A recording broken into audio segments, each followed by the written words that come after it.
o que que embasa a nossa existência? O que que nós estamos fazendo aqui? O porquê? Eu não estou falando de o quê. Ah, Flávio, eu quero ser terapeuta, eu quero trabalhar com constelação de ambientes e Feng Shui sistêmico, eu achei o tema incrível. Isso é como eu entrego o meu propósito e a minha vocação interna. O porquê nasce no propósito e na vocação. O que você carrega em essência dentro de você? O que que a sua essência fala dos caminhos que você tem que transitar pela vida para expressar essa essência?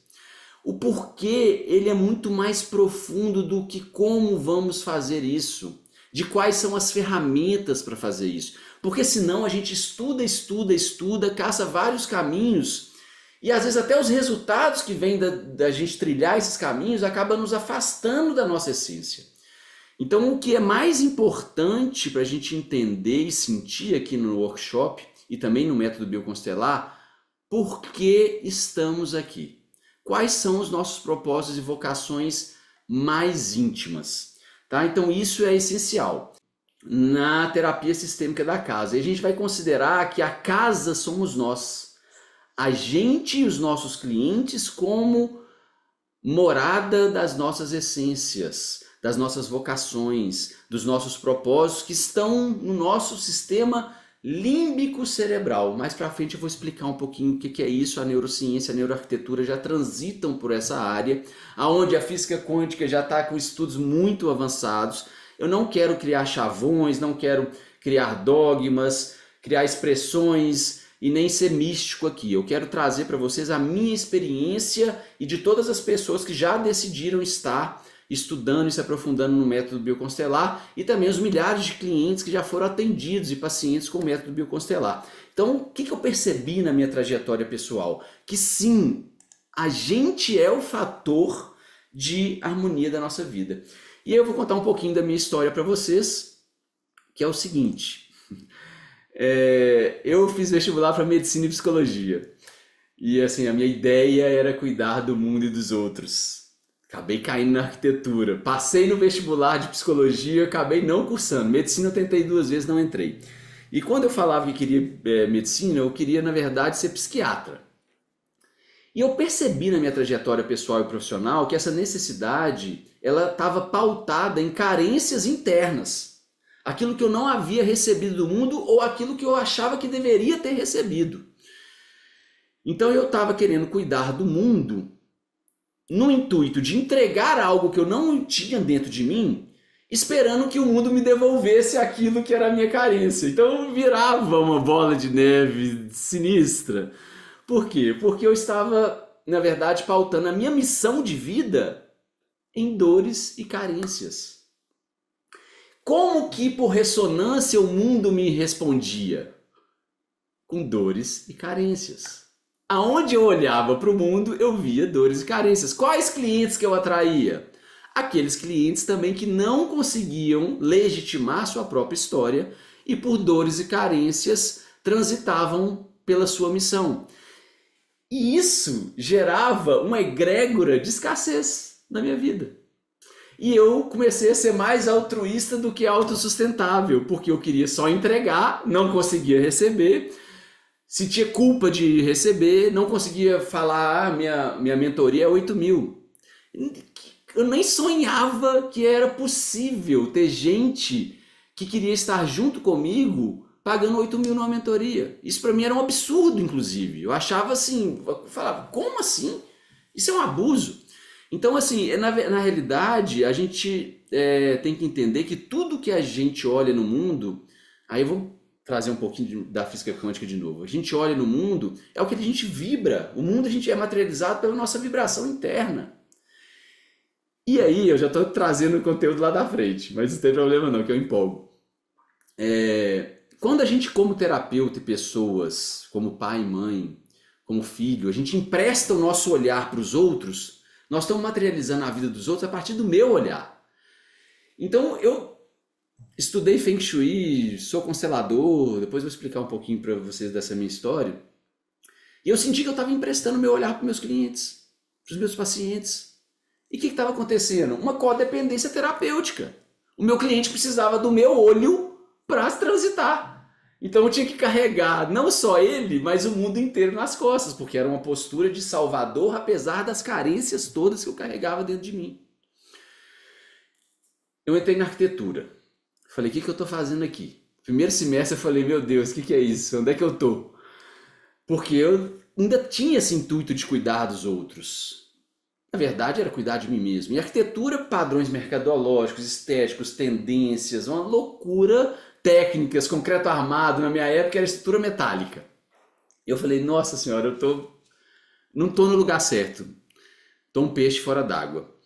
Mas aí eu comecei lá, em 2002, estudar Feng Shui clássico. Acabei sendo estagiário do Carlos Solano, um exponente aí no Feng Shui no Brasil. E me formei em Feng Shui clássico da Escola da Bússola.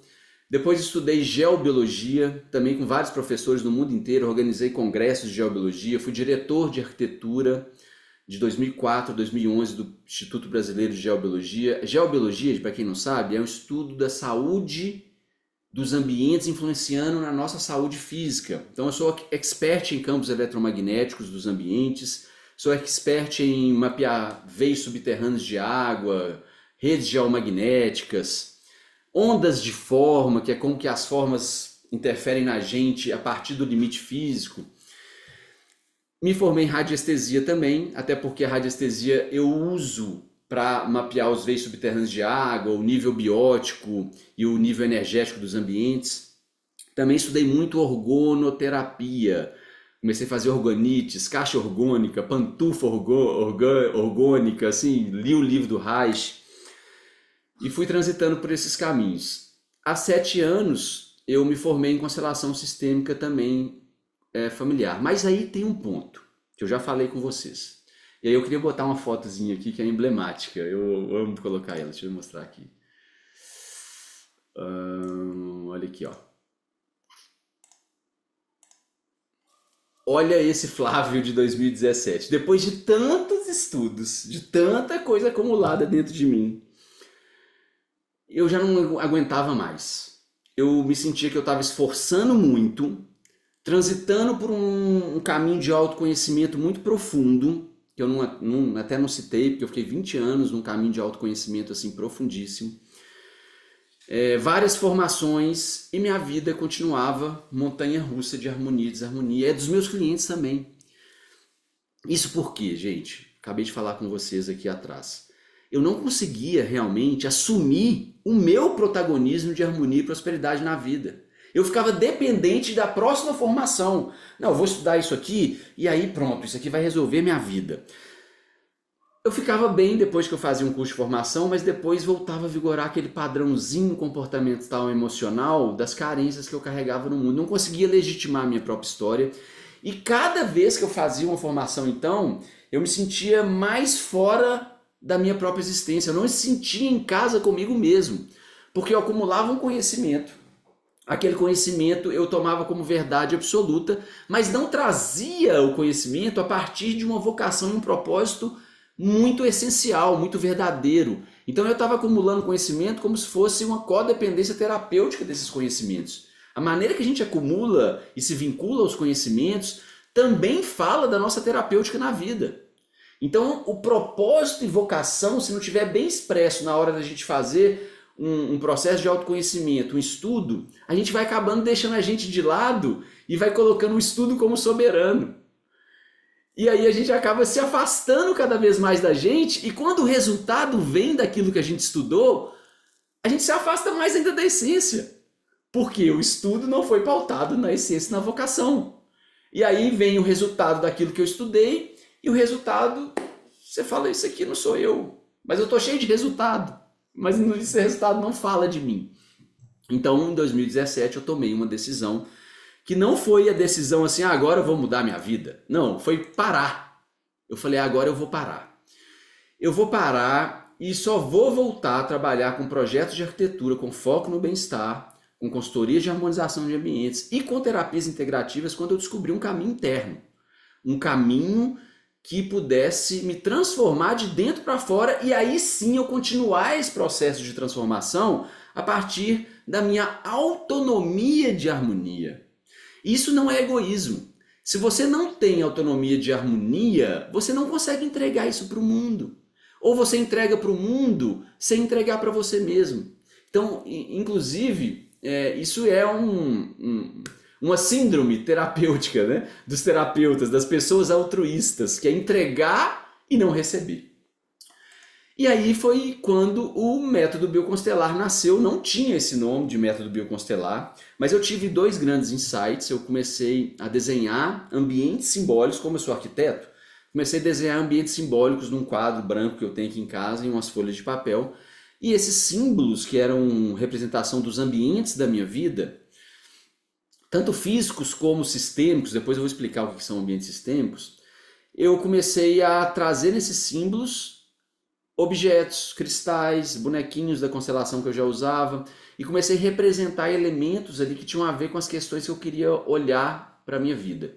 E, gente, foi assim, uma loucura, foi um divisor de águas na minha vida.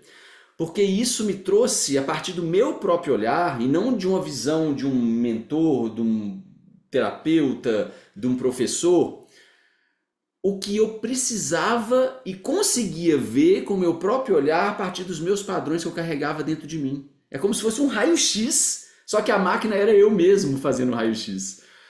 E aí a minha vida mudou completamente, porque eu comecei a enxergar que na realidade o meu ambiente interno era aquilo que deveria ser harmonizado e que não estava sendo harmonizado. Então eu estava acumulando no meu quarto da bagunça interna das minhas emoções, sentimentos e até do autoconhecimento tanta coisa que não fazia sentido para mim.